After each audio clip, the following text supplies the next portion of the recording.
How do you actually get started in multifamily? There's so many ideas of how you break into this market, but how do you do it step by step? In this video, I'm going to walk you through my 5 favorite strategies of breaking into the multifamily market, even if you've never purchased multifamily before.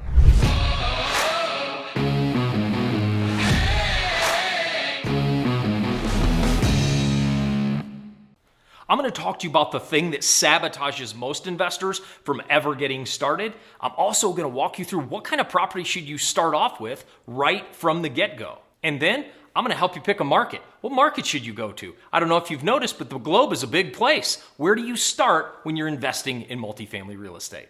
Let's get started.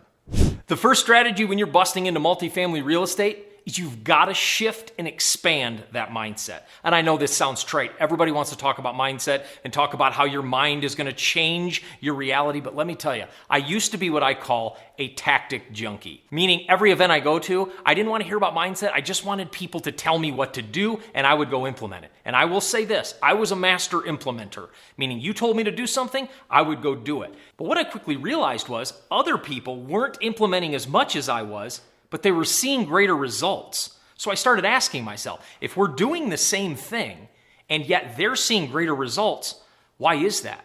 You know what I realized? It's because their mindset was fueling the tactics, not just their intellect. One of the biggest shifts in a mindset to shift to multifamily is we need to start thinking bigger. You're not thinking about one door, you're thinking about 5, 10, 15, maybe 50 doors. You're not talking about one tenant, you're talking about 5, 10, maybe 50 tenants. You're not talking about $1,000 a month, you might be talking about $50,000 a month. So not only do we want to expand and make that mindset bigger, but I want you to stop thinking transactionally about real estate and start thinking passively.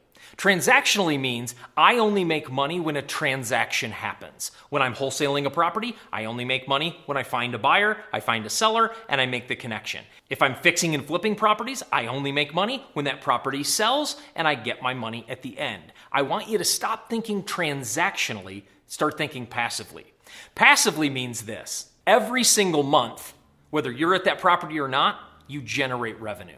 Revenue comes in every single month. That's a big mindset shift to stop chasing the payday and start chasing the pay year.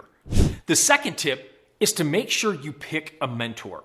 Mentorship is the thing that has changed my life more than anything. Quick story for you. I was listening to Michael Jordan speak one time, and Michael Jordan used to talk about how he needed a coach. Now, I don't know if you know anything about basketball, but Michael Jordan's coach was Phil Jackson, probably one of the greatest coaches of all time. He had 11 championships in his career. This is a very, very good coach. Well, Michael talked one day about saying, you know, when I'm dribbling down the court, Phil can see things I can't see. He can tell me, hey, Michael, when you dribble right, you first step left. You're tipping the defense off to where you're going.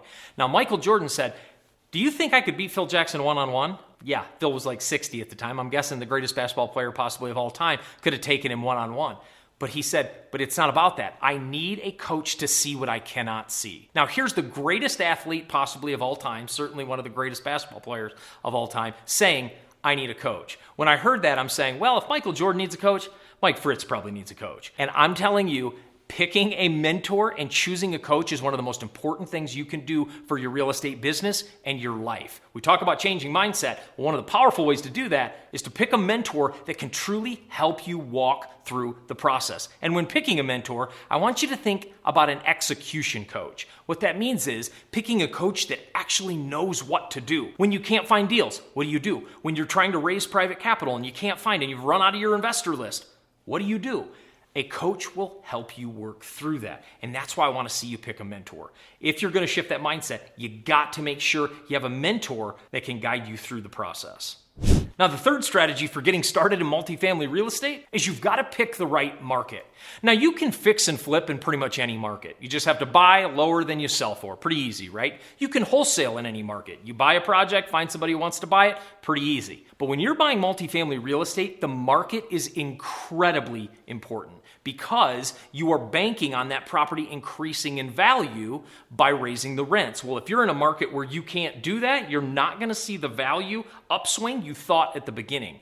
Picking a market is of utmost importance when you're buying multifamily real estate. You want to first pick a market that's in a growth pattern. Make sure that the population is growing and that jobs are growing in that market. If you see a market that's on a continual decline, stay away. You're not going to see the value increase in your property. You want to stay away from metro cities, especially right now. We're filming this in the middle of the COVID-19 pandemic, and so many people in large metropolitan areas, we're seeing a mass exodus from those markets into more cost-effective markets in which people can afford to live. And the last one, make sure you pick a market that is landlord-friendly. There are some markets that are very tenant-friendly, and it makes it very hard for you to manage your property well. There are other markets that are landlord-friendly, and it makes it easier if you have a tenant that isn't keeping up their end of the bargain and paying rent. You can remove that tenant and get a new tenant in there. If you're in a tenant-friendly state, sometimes that tenant can stay there for 4 months, 6 months, 8 months, more than a year without paying rent before you're able to remove them and move on and get somebody that will keep up their end of the bargain. Picking a market is really important when busting in to multifamily real estate. Now, before I get to my last two strategies, if you know somebody who wants to bust into the multifamily real estate market, make sure you share this video with them and let them know anybody can do it. The fourth tip for getting into multifamily real estate is stick with 10 units and under to begin. I know a lot of gurus are saying go big or go home, but let me tell you, if you go too big before you're ready, you'll lose your home.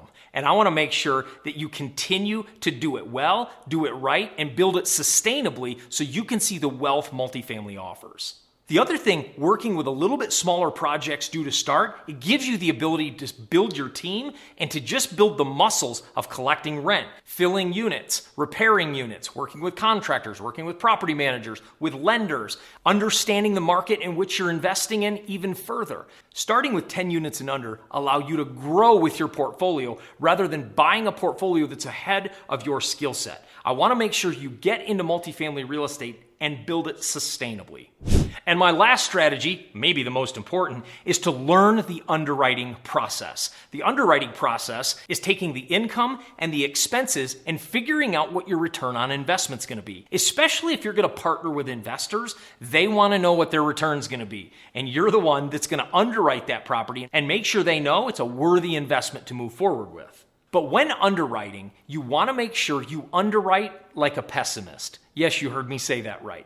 Underwriting like a pessimist means you're making sure you're thinking worst case scenario. The goal here isn't to make your mindset always think about what could go wrong. It's about making sure the property is truly a good investment for you and your investors. And by underwriting like a pessimist, it places you in a seat to look at the property to make sure all the numbers they've given you are accurate, make sure the rent numbers they've given you are truly what they say they are, and have the ability to go up as we want to invest in properties where rents can go up. But underwriting like a pessimist helps you take the emotion out of the investment. One of the things you want to do when you're underwriting is make sure you don't get emotional about properties. We're not buying bushes, pretty shutters, and nice neighbors. That's not why we buy properties. Although those are great things to have, we buy properties that create great returns and safe places for our tenants. And that's why we pick certain properties. So when you're underwriting, make sure you underwrite like a pessimist.